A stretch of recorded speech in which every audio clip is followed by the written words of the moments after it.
हाँ, एक बार quickly markets कुछ बदला नहीं है वैसे। 12:30 बजे हमने लास्ट चेक लिया था, चाचा भतीजा निफ्टी में फ्लैट था और वहीं पे खड़ा हुआ है काफी देर से। तो लोअर लेवल से रिकवरी जरूर प्ले आउट हुई थी आज के सेशन में, पर पिछला 1.5-2 घंटा फ्लैट लाइन के इर्द गिर्द, यानी कि वेडनेसडे की क्लोज के आसपास ही कामकाज करता हुआ। तो हमने देखा था वेडनेसडे को एक तरफा सॉलिड अप मूव्स, उसके बाद आज लार्जली कह सकते हो आप कंसोलिडेशन का दिन।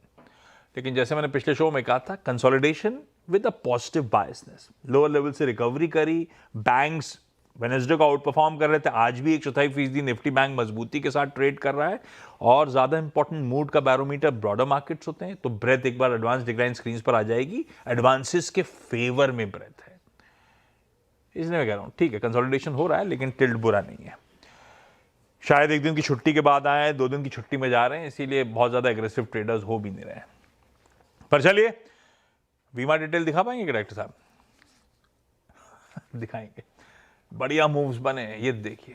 ये 45 मिनट की कहानी जब से टीज करा है, एकदम से 16% का उछाल। सीएफओ आनंद अग्रवाल साहब स्क्रीन पे। आनंद जी, बाजार को तो आपके अपडेट बहुत पसंद आ रहे हैं। खैर, वो अब ग्राफिक स्क्रीन पर रखिएगा। बाकी अच्छे अपडेट्स थे। Q2 में साल दर साल आय में 22% का jump, same store sales growth 11% improve होती हुई। पर आनंद साहब, इसका ब्रेकअप अंदाजन क्या है? क्योंकि सब इंतजार कर रहे थे 22 सितंबर का, जब जीएसटी 2.0 आएगा, जब अच्छे दिन फेस्टिविटीज की शुरुआत हो रही होगी, तो सब मान के चल रहे थे डिमांड इंप्रूव होगी। 21-22% की जो पूरे क्वार्टर की ग्रोथ है, उसमें उससे पहले की कहानी और 22 सितंबर के बाद किस तरह का ट्रैक्शन आया, किस तरह की एक्चुअल सेल्स अनफोल्ड हुई? जी आशीष जी, एक्चुअली जो 22% ग्रोथ है उसके दो बड़े पार्ट होते हैं। एक है सेम स्टोर सेल्स ग्रोथ, जो कि करीब 11% की रही है इस क्वार्टर में। एंड जो बाकी जो ग्रोथ है वो हमने जो नए स्टोर्स खोले हैं इस साल और जो लास्ट ईयर जो बेस में नहीं थे उसकी वजह से जो ग्रोथ आई है, वो 22 दिन की कहानी नहीं है, 22 तारीख के बाद की कहानी नहीं है। वो एक सस्टेन्ड एफर्ट है जो कि पिछले 1-1.5 साल से चल रहा था कि कैसे हम अपने ऑपरेशंस और बेटर कर सकते हैं, कैसे अच्छी लोकेशंस पे जल्दी स्टोर कैसे खोल सकते हैं, कस्टमर को और ज्यादा कैसे अच्छा सामान दे सकते हैं अच्छे प्राइस पे। तो वो एक बहुत ही सोची समझी हुई स्ट्रेटजी के तहत पिछले 2 साल से हम जो काम कर रहे थे उसका कुछ रिजल्ट आना शुरू हुआ है। बाकी जो एक बहुत बड़ा अहम चेंज है इस क्वार्टर में, दुर्गा पूजा प्रीपोन हुई। सो फेस्टिवल्स का जो पीरियड है इस साल 10 दिन प्रीपोन चल रहा है। सो अगर आपको याद हो, ऑडियंस को याद हो, तो लास्ट क्वार्टर में हमें उसका खामियाजा भुगतना पड़ा था क्योंकि ईद भी पिछले क्वार्टर में शिफ्ट हो गई थी। तो Q1 की जो हमारी सेम स्टोर सेल्स ग्रोथ थी वो कम आई थी, 1% ही आई थी। तो इस क्वार्टर में चूंकि हमें दुर्गा पूजा का बेनिफिट मिला है तो उसकी वजह से भी थोड़ी सी ग्रोथ हमें ज्यादा नजर आ रही है। अच्छा आनंद सर, फिर थोड़ा सा कंपैरिजन ड्रॉ करने के लिए ऐसे कहूं कि लास्ट ईयर जब यही पीरियड आया था नवरात्रे का, और इस बार इन दिनों में ईयर ऑन ईयर सेल्स में कितना इंप्रूवमेंट आया, छोड़ दीजिए जीएसटी 2.0 वगैरह वगैरह, इस पीरियड वर्सेस दैट पीरियड उस साल का कैसा रहा? पीरियड में ग्रोथ रही है, पीरियड अच्छा ग्रो करा है क्योंकि जैसे मैंने आपको बताया कि जो नए स्टोर्स भी हमने खोले उसका भी अच्छा योगदान था। तो पीरियड की भी जो ग्रोथ होगी वो मेरे ख्याल से 15-16% से कम नहीं होगी, क्योंकि पूरा एक सस्टेन्ड एफर्ट होता है और जो दुर्गा पूजा का इम्पैक्ट है या दशहरे का इम्पैक्ट है वो सिर्फ कुछ रीजन्स में होता है। बाकी पूरे पैन इंडिया हमें ग्रोथ अच्छी नजर आ रही है। एंड जीएसटी की भी कुछ टेलविंड्स मिली हैं। मैं ये नहीं कहूंगा कि जीएसटी की वजह से हमारा सामान ज्यादा सस्ता हो गया है, क्योंकि उसमें कोई बहुत ज्यादा फर्क नहीं पड़ता है। वैल्यू रिटेल 300-400 रुपए के एवरेज सेलिंग प्राइस पे काम करता है।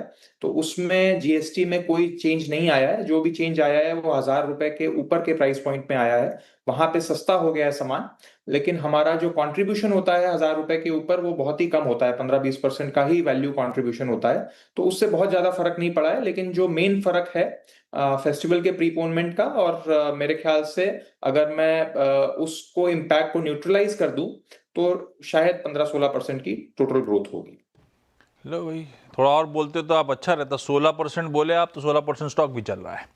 अच्छा, एक बात बताओ मेरे लिए अब ज्यादा इंपॉर्टेंट, ये तो खैर थोड़ा सा एक्सपेक्टेड था कि पेंटअप आएगा, पीरियड भी ऐसा रहता है, उससे पहले वो श्राद्ध के दिन, तो ठीक है।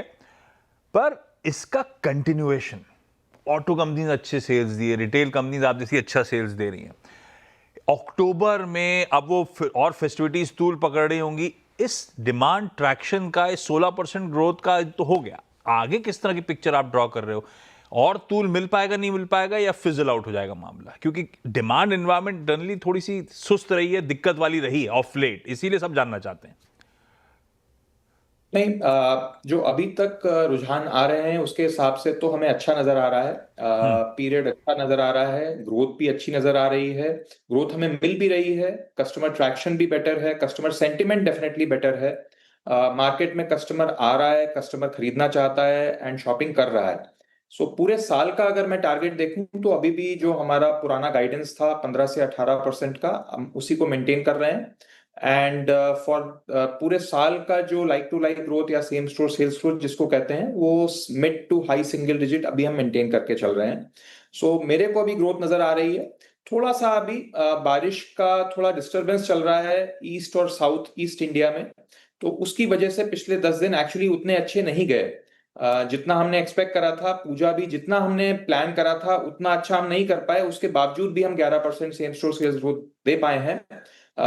बट हम मेरे को लगता है कि इस बार इवन जो दिवाली है वो भी समर दिवाली है, क्योंकि दिवाली भी प्रीपोन्ड है 10 दिन से, तो 15 दिन से। तो इस बार दिवाली विंटर दिवाली नहीं होगी, समर दिवाली होगी, तो उससे थोड़ा वैल्यू का नेगेटिव इम्पैक्ट हो सकता है। बट जो अभी तक फोरकास्ट आई है, विंटर इस साल अच्छी होने की उम्मीद है। अगर विंटर अच्छी होती है तो Q3 और पूरा साल बहुत अच्छा हो सकता है। तो फिर तो मजा नहीं आ रहा। Q1 में आपने सही कहा, सेम स्टोर सेल्स ग्रोथ 1% थी, Q2 में वो 11% हुई। पूरे साल का आप पिक्चर ड्रॉ कर रहे हो मिड से हायर सिंगल डिजिट, मतलब आसान शब्दों में 5 से चलिए 9%। तो मतलब ये Q3 Q4 में उस तरह का रब ऑफ आप उतने कॉन्फिडेंट साउंड नहीं कर रहे। सरकार ने सब कुछ करके दिया, डिमांड के लिए जो कुछ कर सकती थी, फिर भी क्यों नहीं आ रही फिर वो पटरी पे? नहीं नहीं, मैं बिल्कुल कॉन्फिडेंट हूँ। एंड मैं बस ओवर ऑप्टिमिस्टिक होके आपको कोई कमिट नहीं करना चाहता हाँ। हूँ। बट मैं कॉन्फिडेंट हूँ एंड ग्रोथ हमें नजर आ रही है, जैसा मैं आपको पहले भी मैंने बताया। हाँ। मैं बस इतना ही गाइड कर सकता हूँ, इससे ज्यादा अभी नंबर मेरे हाथ में नहीं है, तो मैं इससे ज्यादा कुछ आपको बोल नहीं पाऊंगा। हाँ नहीं, मैं इसके नीचे उतरा ही नहीं, इसीलिए मार्जिन और बॉटम लाइन की चर्चा ही नहीं कर रहा हूं मैं। अच्छा, एफएमसीजी कंपनीज, रिटेल कंपनीज, कहा जा रहा था रीटैगिंग एक बहुत बड़ा चैलेंज होगा, समय कम है और बहुत कुछ करना था और फेस्टिविटी सामने खड़ी थी, सिस्टम अपडेट करने, सिस्टम अपडेट तो चलो फिर भी हो जाता, रीटैगिंग बाकी सरदर्द हुआ क्या, और हो पाया एंड तक या नहीं हो पाया? जी नहीं, इसमें गवर्नमेंट ने बहुत हेल्प करी, बहुत सपोर्ट करी। हम लोगों ने भी काफी बातचीत करी गवर्नमेंट से, उस गवर्नमेंट ने हमें अलाउ कर दिया, सारे पूरे इंडस्ट्री को अलाउ कर दिया कि रीटैगिंग करने की जरूरत नहीं है। वरना करोड़ों पीसेस 300 शहरों में इतने सारे स्टोर्स में हम रीटैगिंग नहीं, प्रैक्टिकली इम्पॉसिबल था। सो गवर्नमेंट ने जीएसटी डिस्काउंट इनवॉइस पे देने का के वायदे पे इस पे हमें रिलैक्सेशन दे दी। एंड वो हम बहुत एडिक्वेटली कर रहे हैं और कस्टमर को पूरा जीएसटी पास कर रहे हैं एंड कस्टमर को पूरा कम्युनिकेट कर रहे हैं, तो उससे वो प्रॉब्लम सॉल्व हो गई, तो रिटैगिंग करने की जरूरत नहीं पड़ी। तो अच्छा, एफएमसीजी कंपनीज के लिए प्राइस पॉइंट का इशू था, भाई 10 रुपए की चीज 10 रुपए में ही बेचनी थी, तो शायद वो पास ऑन नहीं हुआ, और कहा जा रहा है बाद में शायद वो ग्रामेज के एडजस्टमेंट के तौर पे मिल जाए हमको, प्राइस पॉइंट उनको वही रखना है क्योंकि वही उनका सेल्स पॉइंट है। ये आपके केस में पूरा आसानी से पास ऑन हो गया ना, कोई दिक्कत नहीं है? जी जी, बिल्कुल बिल्कुल। आपका भी हमारा आपको भी तो FMCG लेकिन वैसे प्राइस भी पॉइंट बहुत वाला इशू छोटा रहता था। है ना? नहीं, प्राइस पॉइंट का उतना बड़ा इशू नहीं रहता, और वैसे भी हमारे 1000 रुपए के मैक्सिमम प्रोडक्ट्स 1000 रुपए के नीचे हैं, तो हाँ। उसमें कोई हमें जीएसटी में कोई रिलैक्सेशन मिला नहीं, कोई कोई कम नहीं हुआ। पहले भी 5% था, अभी भी 5% है। जो 1000 रुपए के ऊपर का प्रोडक्ट था उस पे 12% था, वो 5% हो गया, तो उस बहुत छोटी सी ये कैटेगरी है, उसके ऊपर थोड़ा फर्क पड़ा, लेकिन बहुत बड़ा फर्क नहीं है हमारे लिए। अच्छा, इस बार के स्टोर एडिशन नेट है 23, लास्ट क्वार्टर Q1 के थे 13 नेट एडिशंस, तो मतलब H1 में हमने 36 कर डाले।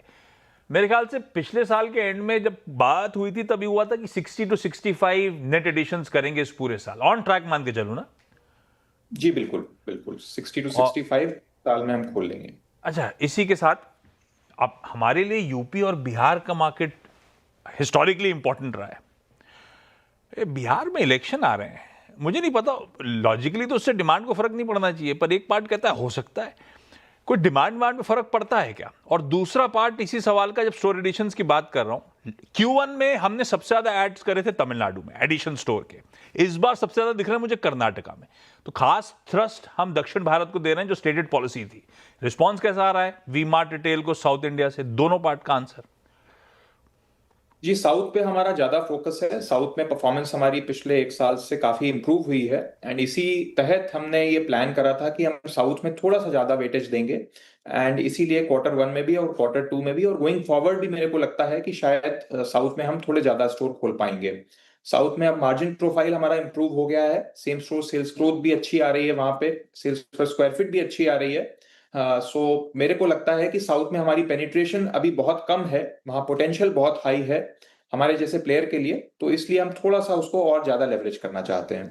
हालांकि मैं उस पर उतरूंगा नहीं, लेकिन एक लग रहा है 11% की सेम स्टोर सेल्स ग्रोथ है तो अच्छी। आई एम अज्यूमिंग ये पर्कुलेट होके मार्जिन्स पे इंपैक्ट कर रही होगी, पर वो ठीक है, साइलेंट पीरियड है, नंबर्स आ जाएंगे तब उसकी बात करूंगा।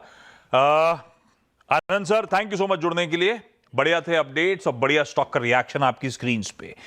पंकज रांदर सर जुड़ते हुए, पंकज जी ये रेस्ट डे टाइप लग रहा है आज, एक दिन अच्छा मूव और 2 छुट्टियों के बीच का आज का सेशन ऐसा लग रहा है बाजार रेस्ट ले रहा है।